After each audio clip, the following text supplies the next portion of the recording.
Ladies and gentlemen, in these Tempo Talks videos, I take you to a certain source, historical source, 19th century source, with the only goal, with the aim to clarify something, to highlight something, to recreate this little piece of the puzzle that we have to plug in on this gigantic board of our musical history and see if it fits in what we call the WBMP or the single beat practice. Basically, single beat is a practice where the metronome is used as you would still do today, where every tick, every click represents the duration of the note value and the metronome mark. That leads to a lot of problems, a lot of metronome marks that have just incredibly fast speeds that actually require you to come from Krypton, to be like a nephew of Superman, because who can play 15, 16, 17, 18, 20, 25 notes per second consecutively? That's not possible. That's even not a debate. And yet many of these 19th century metronome marks are in that range.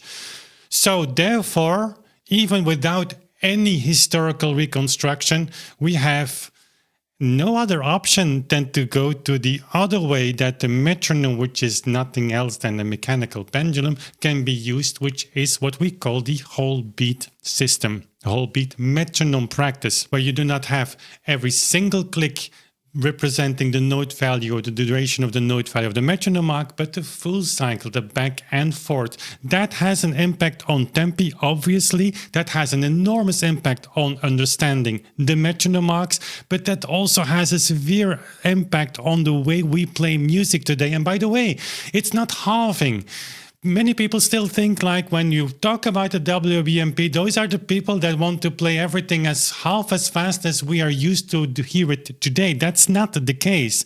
Very few performances actually reach that threshold, that incredible speed of single beat. In some pieces it is possible, but in many pieces it's not possible. Just think about the Chopin Etudes. How many videos can you find on YouTube explaining the secret, finally, to reach that metronome mark that for Chopin in his days, even though he is described recently by some people as a weakling, which he probably was, like he couldn't even play a forte chord on his pianoforte. In those days he had to throw his entire weight into the keys, and that guy was able to do things that today you need 50,000 YouTube videos, so to say, in order to explain the secrets to not even reach the tempi that Chopin prescribed. And Chopin's etudes are not even the most problematic ones that we have from the 19th century. All to say, it's interesting to dive into the history of the 19th century and see if we can find sources that actually create a foundation under this whole beat system. That certainly is possible, but I do read your comments as well. And I get your points. Some people will jump from their chairs and say, hallelujah, and now we have another source. Like for instance, last week I shared with you this incredible source by Etude. Other people will say, okay, that's fine, but here we have a sentence that doesn't correlate with that, and so we have again a problem. Or I've read also a comment, and I appreciate all of your comments, by the way, that says like, okay, I get it, 15 notes per second and more, I give you that, it's not possible. But what do you make of descriptions of the metronome use where people say quarter notes 60 means 60 quarter notes in a minute? We can talk about that, by the way, in our book, Fixing the Beethoven Mistake, we'll talk about that as well. But the bottom line is, if you go back to the problem, the metronome problem, and we're not talking about dozens of metronome marks, we're talking about hundreds of metronome marks. We are finishing our very professional, I have to say, I can say that because I didn't make it, database that will present thousands of metronome marks. That will be a community project. And there you will be able to see like, okay, there is no escape in acknowledging the problem. Then, okay, if you focus on that little sentence, 60 quarter note means 60 quarter notes per minute. And that means a single beat was the ruling practice in those days for all the metronome marks. Then what do you accomplish with that? Because you go back to the root of the problem, you are actually restoring the problem, so to say. And what's the use of that? You go to your piano, you take that sentence and you say, okay, now I know now from this moment how to play this Cherney exercises, but you won't be able to do that. And not only you, don't feel bad. Nobody is able to do that. And I know that some people point to videos here and there where you hear some digital performances or just, I don't know, but I've never heard on stage the Opus 299 played in single beat. It won't happen. I mean, you have to go up to 16 notes per second. And if you can do that, I just give you the daily exercise. And that's the Opus 299 on steroids. It's really hard. I bet that few of you will be able to play the daily exercise of Cherney in whole beat. They are really difficult. So there is a problem. And yes, it's fascinating to go to the 19th century and read sources that you say, okay, let's assume that whole beat was a thing. What do we make of that? And that's how you should work. But today I'm going to take you to some sources that come from the Etude, which was a journal magazine, American magazine, like late 19th century. I've quoted one passage from the Etudes already before in another video. I will try to link that here in the description box when I talked about Rosenthal's comments on Rosenthal, student of Liszt. He commented on his teacher Franz Liszt, saying that, listen, when Liszt would return to our time, 1924, he would be just amazed about the speed that we play his works in, that he wouldn't believe it. And if students from Liszt would like to enter the conservatories now, we're talking about 100 years ago, it's so fascinating, they would have to practice 4 times as much as they did when they were following lessons with Liszt, because otherwise they wouldn't be accepted as a student. So that creates a different story, that creates a different perspective to the 19th century, where we think of people or for composers and players like Liszt and Chopin as to be unreachable in level of technique. And some say, yeah, but the instruments played lighter and it was much easier. Well, where are the performances on the players and on the Viennese fortepianos to make all of that work? The source that I bring as a little bit of some fragments of the same magazine. Also, the Musical Herald will be also an American magazine. They kind of collaborated. They quote each other. It's super fascinating. We're now at the end of the 19th century. And so and there's no lighter touch anymore. We're talking about people who played the American grand pianos or the American buffet pianos, like the upright pianos of that time. They had the touch basically like our pianos today, maybe even heavier. And what I would like you to do is listen to these sources, obviously, otherwise you would really kill the audience retention here on YouTube, and YouTube hates that. So you have to listen to the entire video, but I mean, you will. But then think about the sources that I give you, because there is a twist in the story. There is a fascinating twist. Actually, there are 2 fascinating twists. The first sources the first quotes that I'm going to give you are an explanation of metronome marks from a single beat perspective. We're talking about 1875, 1868, the Musical Herald, 1881, the Musical Herald again, and then in 1879, the Etudes. Maybe I'm going to quote from that, I don't know yet. But we are now in the United States, where the people of the magazine give answers to questions of the readers. The first quote comes from the Etude 1875.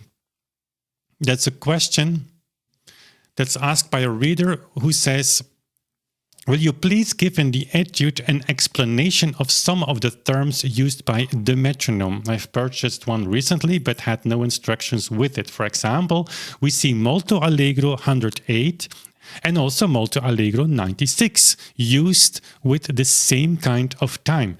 Now, he means by time the molto allegro. So you have molto allegro 108, you have molto allegro 96. So what is now molto allegro? Now, he continues, by setting the indicator at 108, it brings it opposite the word adagio on the scale, and by setting indicator at word allegro, it brings it opposite 160 on the scale. I do not understand it. Also, how we find the different kinds of notes given. So for instance, 108 half notes in 4/4 time, quarter note 120 2/4 time. Those metronome marks probably are do not ring a bell in your mind, and might, but for tempo junkie like me, I'm jumping to the Opus 299 of Cherney immediately, because 108 half note, yes, we have some Beethoven's Fifth Symphony, Allegro con brio, for instance, is a half note 108, but it's only 8th notes, already pretty fast, I would say. But the piano music, half note 108, molto allegro, and 96, and the quarter note 120. Quarter note 120 will be more obvious and more, you will find that tempo more, but 108 half note is pretty fast.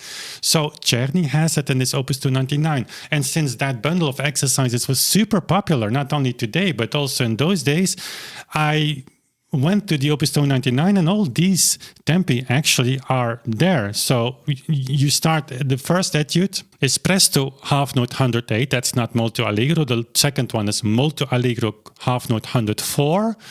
But then if you scroll further, you again half note 108 in the third one, but the fifth one has molto allegro 108. There you have that metronome mark. The molto allegro half note 96, that's the tempo marking that Cherney uses for his number 17. And number 18 is the 2/4 time signature quarter note 120. So we can be pretty sure, it would be not surprisingly, let me say it like that, when the tempi that this guy asked a question about come from the Cherney Opus 299.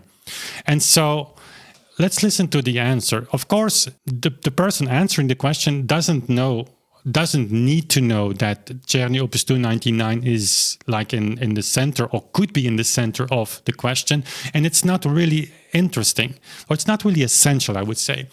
The essential part is this: the explanation of that really high metronome mark, because that it is given in a way that there is no doubt that the etude, the position of the etude was a single beat perspective. Let's read. So MM is an abbreviation of Melzel's metronome. Thus, Melzel's metronome half note 108 in 4/4 measure, that on the scale of Melzel metronome, the slide is placed at 108 and give 2 ticks to a measure, or the time of a half note to every tick.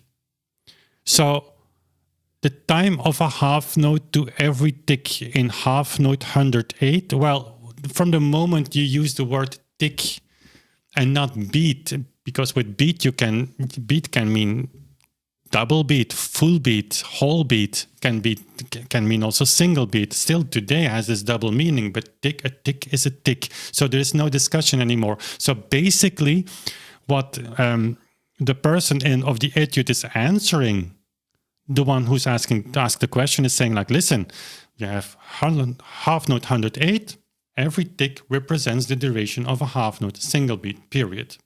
But now comes the first twist. In the musical herald, and we will come back on the musical herald in the context of the etudes, because we're going to go back to the first fragment, to that answer, because there is a following passage on that, to that answer, which will give us the final twist of this story. That will also be an essential element, that second fragment from the 1875 etude, to help you create the story, the context to which I would really like to read your answer. So for now, we are still in a single beat environment, and now we're going to talk specifically about the Opus 299. For instance, the musical herald, same time, 1886. In this passage, the question is asked like whether the metronome should be used in etudes and things like that, constantly ticking. And there is a certain introduction to that answer. It's not too interesting, but now what is interesting to us is when the professor or the pianist who answers this question or the journalist is actually going to the etudes. And he's saying, I'm quoting, where metronome marks are giving a music of a brilliant character, the students should never be urged to play at first in the given tempo. This may be attempted only after a good degree of familiarity with the whole has been gained. Where any student, now it comes, beginning the well-known velocity studies of Cherney Opus 299, required at the first lesson to play each in the movement there indicated, the result would be only failure and discouragement, for few, even among teachers, realize how very fast these studies are marked. So, similar metronome marks, half note 108, we talked about that. what the guy is saying here is like, when you would present that incredibly fast tempo to a student in the first lesson, that would not be possible. He would be discouraged and it would be a failure, because few professors actually or teachers realize how very fast that metronome mark is. That's an interesting quote. He doesn't say how impossible these metronome marks are. And now we can debate here in the comment box and like forever, like, yeah, but it's all possible where we have these videos and we have some people. No, there is no video of the Opus 299 in concert. I mean, whatever, on stage. It doesn't exist. And even if it were possible, everybody would see and hear that it cannot be what Cherney had in mind. But I will spit a fragment of my own recording. I will double that, and then they have an impression of how fast it is.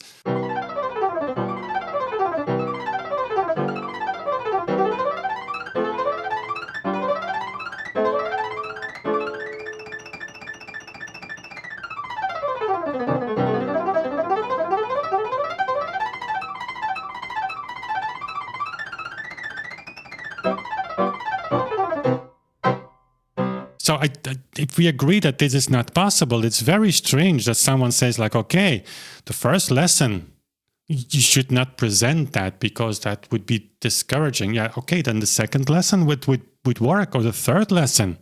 Who knows? That's fascinating, right? It's not like this guy probably checked those tempi, because he says very few professors actually realize how fast it is. What, they couldn't read metronome marks or what? But I can tell you, even in whole beat, this is still very fast. But apparently in that time in the United States, here in this period, single beat was the norm. But how did they play then these Cherney exercises after 5 lessons? Well, there is another fragment of the same Musical Herald in 1881 that is super fascinating and adds to the story. We're going to get a duration. Remember? So again, on the question of metronome marks and like, do you have to use it in etudes and whatever, the answer is here. The first 3 books of Cherney's philosophy, Opus 299, being 30 studies. That's true. That's Opus 299 consists out of 4 books of 10 studies each. So the first 30 studies should be played in about 22 minutes. According to their metronome marks. And a good pupil can accomplish this on about the 3rd review, not on advanced lesson. So when you check my recording on YouTube, I recorded the 2 first books, so 20 etudes. The first part, if I'm not mistaken, is about 15 minutes long, and whole beat, obviously, and the second book is about 20 minutes long. So in total, only for the first 2 books, I get the total duration of 35 minutes in whole beat.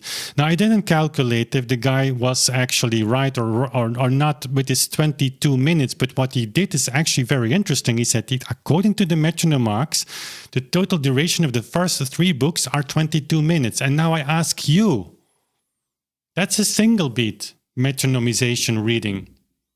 Obviously, he didn't play it, because again, then we come to the first question we have to answer. Okay, if you consider everything possible in single beat, then why is this still a debate? Can we play 16 notes a second for pages long? I don't think so. And if the Opus 299, I can repeat this forever. It's possible that we go to the daily exercises. If the daily exercises are possible, then we go to the Edge of Virtuosity or by Cherney. If that's possible, we go to his ornamentation school. If that's possible, we go to Harry Hertz. If that's possible, we go... the list is endless. Etudes by Saint-Saëns. You go to Alcan. You end up with 20, 25 notes a second, and not just for a few notes, for pages sometimes. Well, 25 notes, that would be like an ornamentation in bel canto, but like even people who defend the single beat, like for instance Martin Norton in his 2013 article, he talks about Cherney saying, don't think it's possible. It's not, and the lighter action of the pianos of Vienna are not going to make this possible. So we have to be serious about this. But here, in an answer to students, it's actually said 22 minutes should take you the first 3 books. And by the way, you will not be able to do that from the first round of revision, like the first practice. You have to practice the pieces 3 times. I mean, if you practice it 50 million times, you won't be able to play 50 notes a second, and certainly not students.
And we are now at the end of the 19th century, where there were no longer the lighter pianos of Vienna. And yet we have to assume, we saw it in the Etude, yes, that's another magazine, but it's the same circle, that these metronome marks were explained as single beat. How do you explain that? Why did this guy not just play it? Why did he not just try it? Why did he calculate the metronome marks? But now comes the other twist. So back to the Etude, and the Etude, the original, the first quote I shared with you, the Etude is quoting the musical Herald. And so on the answer of like, what does half note 108 means? There are already, we have a strong suspicion that the guy who asked the question was looking at Cherney's Opus 299, and you can ask the question, why do you ask the question, what does half note 108 means? What is so difficult to understand what half note 108 means? What other reason can this guy have had to ask that question when the literal single beat interpretation of that metronome mark was impossible for him? What other reason? He didn't get the answer. He should have asked, he should have added the specific piece probably, but he didn't. So he didn't get the answer, just like whatever. I mean, what is so obvious, like half note 108, half note 108, right? But this continued like that. So just on the explanation, well, half note 108, every tick gives the duration of a half note, which is basically not possible because you have to reach the second point in order to create a duration. But then we come into a theoretical conversation. But they continue, like Mr. Emery of the Musical Herald, there you have it, Boston, has something sensible to say on this point, which we here quote. I still wonder what's this point of metronome marks.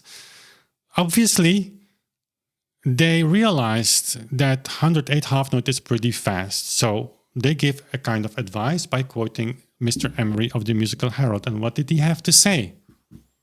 Take notes. A point of which some modern musicians apparently lose sight should be emphasized in this connection. In the older masters, the marks of quick tempo, so allegro molto, presto, whatever. So they consider the questions asked probably as coming from a piece. Maybe the question, the guy who asked the question added the piece that they left out. I don't know. And that's the reason why they went to this quote that actually comments on older music, where they say the marks of quick tempo, allegro molto, presto, should rarely be interpreted as fast as in the later productions. The comparative simplicity of life in former years. Again, we are here at 1875. They're talking about the period of Beethoven.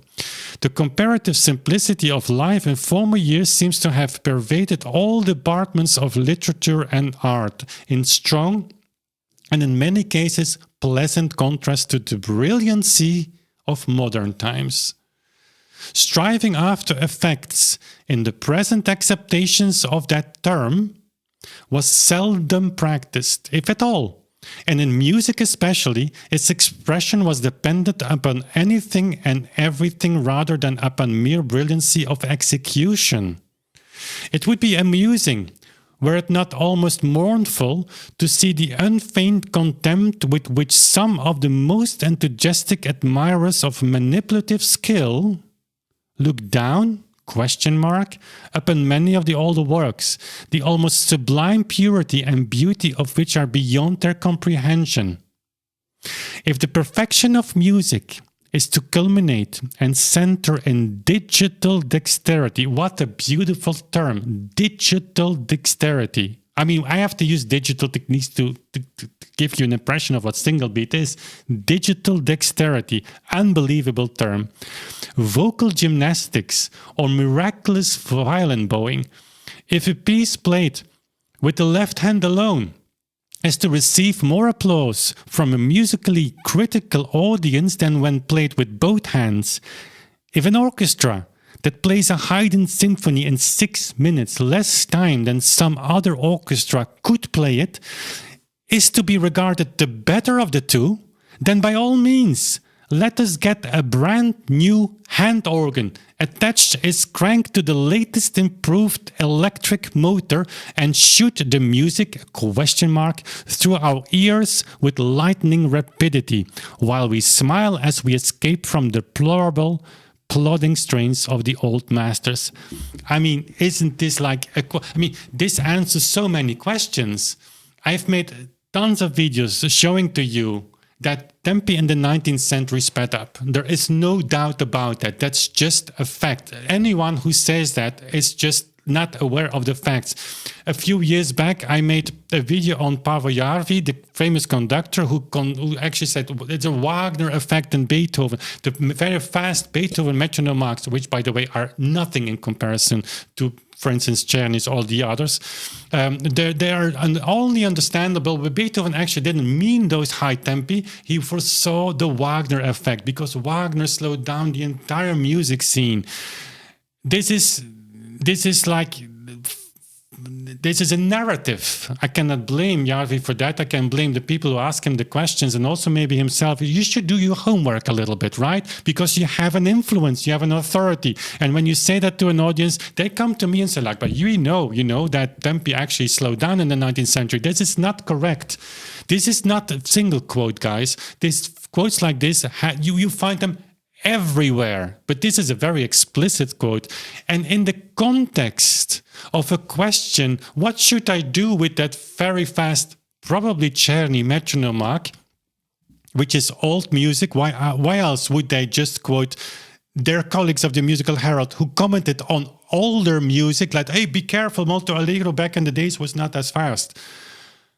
How can you connect those two? Tempi sped up, now we know that. And yet, you say the Cherney Opus 299, you play the first books in 3 and 22 minutes. You take your metronome and it's just single beat.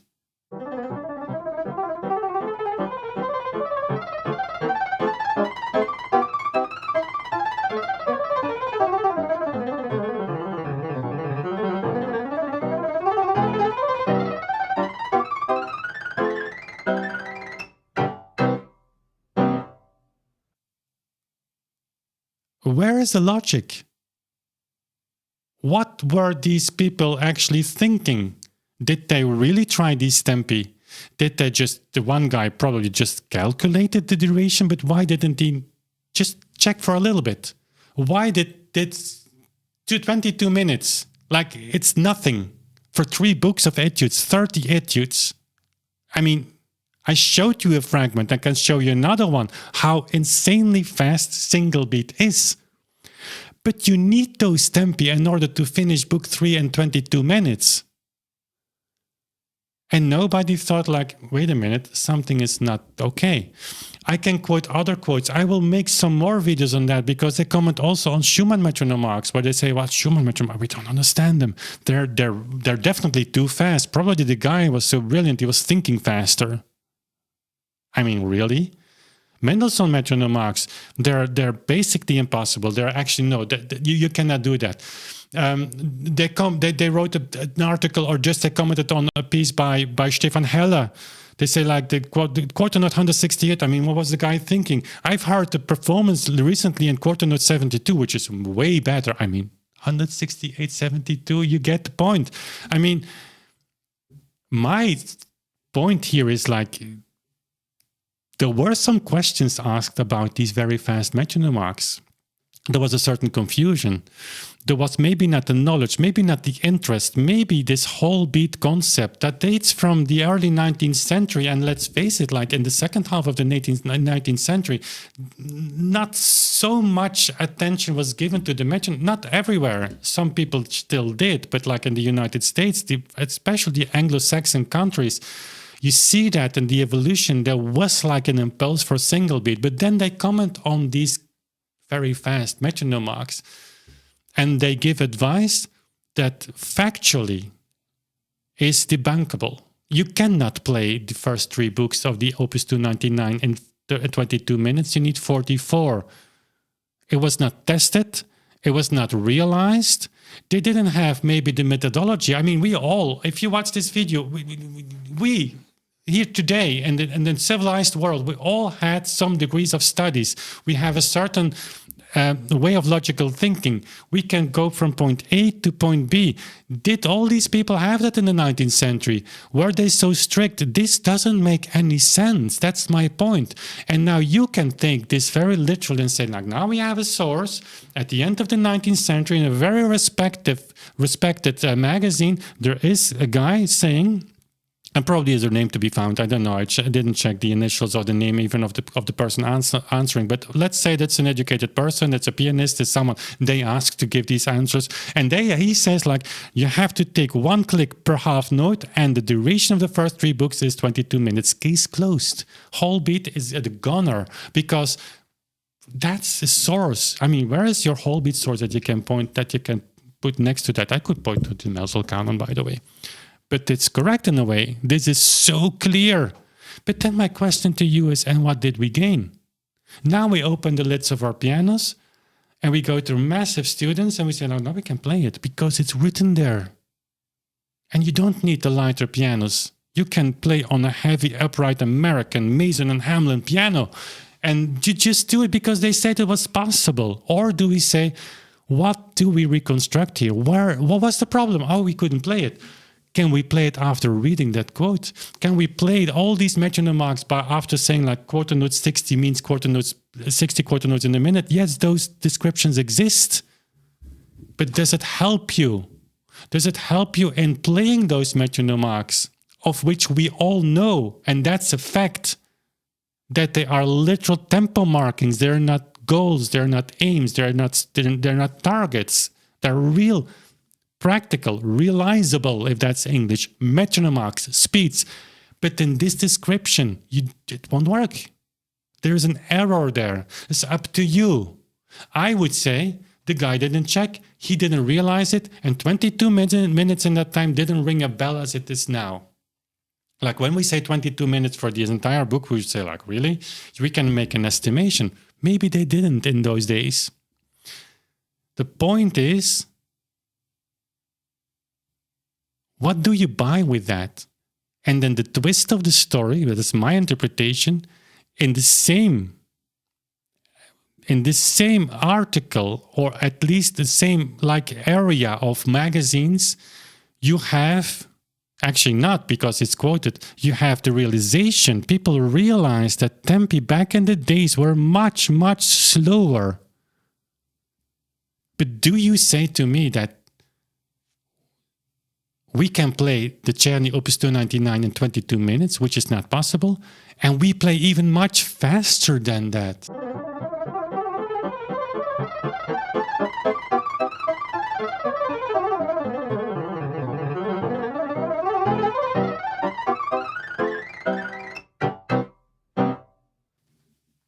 Where's the logic of that?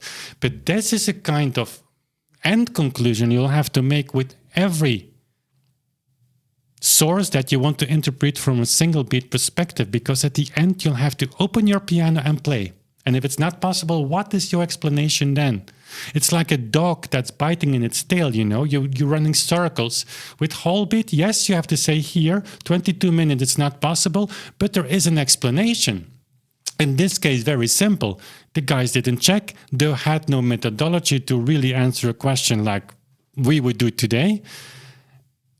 And probably there wasn't really that knowledge in this Etude, in this magazine, to go back and say, okay, but these metronome marks might have been understood in a different way.